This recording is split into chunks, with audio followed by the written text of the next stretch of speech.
शक्ति, परमाणु हथियार और वैश्विक डर के बीच एक एक गलत कदम दुनिया को आग में झोंक सकता है। ईरान पर अमेरिकी और इजरायली हमलों के बाद अब सबसे बड़ा सवाल प्योंगयांग की ओर घूम गया है। क्या उत्तर कोरिया का नेता किम जोंग उन अब शौक में है या और ज्यादा खतरनाक हो गया है? क्या उसे लग रहा है कि अगला नंबर उसका हो सकता है? और क्या डोनाल्ड ट्रंप की आक्रामक रणनीति ने दुनिया के सबसे रहस्यमयी तानाशाह को अलर्ट मोड पर डाल दिया है? आज की ये स्पेशल रिपोर्ट इसी परमाणु सस्पेंस की परतें खोलेंगी। ईरान में हालिया सैन्य कार्रवाई के बाद हालात अचानक से बदल गए। रिपोर्ट्स के मुताबिक अमेरिकी और इजरायली हमलों में ईरान के सर्वोच्च नेता अली खामेनेई मारे गए। ये घटना सिर्फ मिडिल ईस्ट की जियोपॉलिटिक्स नहीं हिलाती, ये दुनिया के उन सभी नेताओं को संदेश देती है जो अमेरिका की नीतियों को खुली चुनौती देते हैं। और यही वो बिंदु है जहां से कहानी सीधे उत्तर कोरिया तक जाती है। 2 महीने पहले वेनेजुएला में एक और बड़ा ऑपरेशन हुआ। राष्ट्रपति निकोलस मादुरो को अमेरिकी स्पेशल फोर्स ने एक गुप्त रेड में पकड़ लिया। एक तरफ ईरान, दूसरी तरफ वेनेजुएला, दोनों देश जिनके पास परमाणु हथियार नहीं थे। और अब दुनिया पूछ रही है कि क्या यह संदेश सीधा किम जोंग उन के लिए था? एक्सपर्ट्स का मानना है कि प्योंगयांग में बैठा किम इस पूरे घटनाक्रम को बेहद बारीकी से देख रहा है। उसके दिमाग में एक ही गणित चल रहा है, जिन देशों के पास परमाणु हथियार नहीं है वो असुरक्षित हैं, जिनके पास है उन पर हमला करना आसान नहीं। यही वो सोच है जिसने उत्तर कोरिया को सालों से परमाणु कार्यक्रम पर अरबों डॉलर खर्च कर दिए। यही वो वजह है कि उसने इंटरकॉन्टिनेंटल बैलिस्टिक मिसाइलें विकसित की जो सीधे अमेरिका की धरती तक मार कर सकती हैं। लेकिन कहानी यहीं खत्म नहीं होती। कुछ दिन पहले ही किम जोंग उन ने और ज्यादा परमाणु हथियार बनाने की कसम खाई। उसने कहा कि अमेरिका अगर टकराव की नीति छोड़ दे और उत्तर कोरिया की मौजूदा स्थिति को सम्मान दे तो बातचीत के दरवाजे बंद नहीं हैं। यह बयान दरअसल एक रणनीतिक संकेत था। वो पूरी तरह बातचीत से इनकार नहीं कर रहा, लेकिन घुटने टेकने को भी तैयार नहीं। अब सवाल यह है कि क्या ट्रंप फिर से किम से बातचीत की कोशिश करेंगे? 2018 और 2019 में दोनों नेताओं के ऐतिहासिक शिखर सम्मेलन हुए थे। हाथ मिलाए गए, मुस्कानें दिखी, लेकिन परमाणु समझौता नहीं हो पाया। बातचीत टूट गई। अब जब ईरान और वेनेजुएला में कार्रवाई हो चुकी है तो क्या किम को लगेगा कि डील करना बेहतर है या उसे लगेगा कि और ज्यादा परमाणु ताकत ही असली सुरक्षा है? यह एक कड़वा सच भी है। उत्तर कोरिया ईरान से कहीं ज्यादा एडवांस है। उसके पास विकसित वॉरहेड है, लंबी दूरी की मिसाइलें हैं, भूमिगत लॉन्च सिस्टम है। अमेरिकी खुफिया एजेंसियां जानती हैं कि उत्तर कोरिया पर किसी भी तरह का प्रीएम्प्टिव स्ट्राइक सीधा बड़े युद्ध में बदल सकता है। सियोल कुछ ही किलोमीटर दूर है, लेकिन लाखों लोग खतरे में आ सकते हैं। जापान अमेरिकी सहयोगी है, चीन की सीमा पास है, एक चिंगारी एशिया को जला सकती है। लेकिन ट्रंप का स्टाइल अलग है। वो खुलकर कहते रहे हैं कि वो डील मेकर हैं। उनका संदेश साफ रहा है, या तो समझौता करो या परिणाम भुगतो।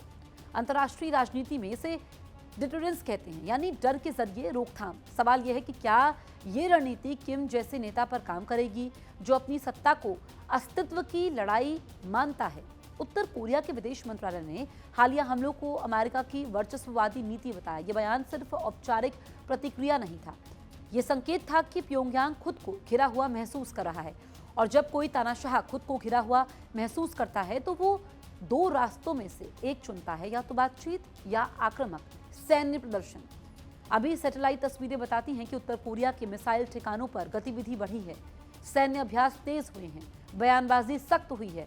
ये शौक है या रणनीतिक शिफ्ट, ये कहना जल्दबाजी होगा, लेकिन इतना तय है कि किम अब पहले से ज्यादा सतर्क है।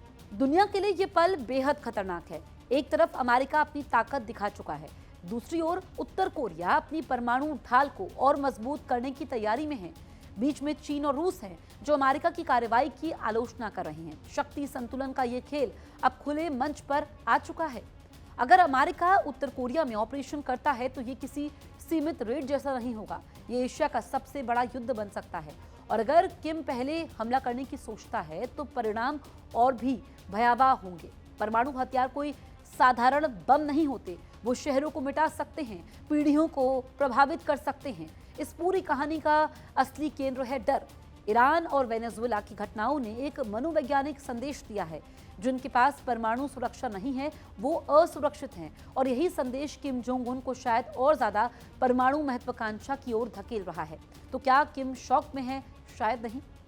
वो डरा जरूर होगा, लेकिन डर से ज्यादा अब वो गणित लगा रहा है। क्या ट्रंप के साथ नई डील उसके शासन को सुरक्षित कर सकती है या क्या और ज्यादा मिसाइलें उसे अजेय बना देंगी? अगले कुछ हफ्ते निर्णायक हो सकते हैं। अगर दोनों नेता फिर से बातचीत की मेज पर लौटते हैं तो दुनिया राहत की सांस ले सकती है, लेकिन अगर बयानबाजी और सैन्य गतिविधियां बढ़ती रहीं तो ये सदी का सबसे बड़ा परमाणु टकराव बन सकता है। ये सिर्फ खबर नहीं है, ये चेतावनी है। दुनिया एक ऐसे मोड़ पर खड़ी है जहां एक फैसला इतिहास बदल सकता है। किम जोंग उन की अगली चाल और डोनाल्ड ट्रंप की अगली रणनीति तय करेगी कि आने वाले समय शांति का होगा या युद्ध का। और तब तक पूरी दुनिया सांसें रोके देख रही है कि प्योंगयांग और वॉशिंगटन के बीच ये परमाणु शतरंज किस दिशा में बढ़ती है।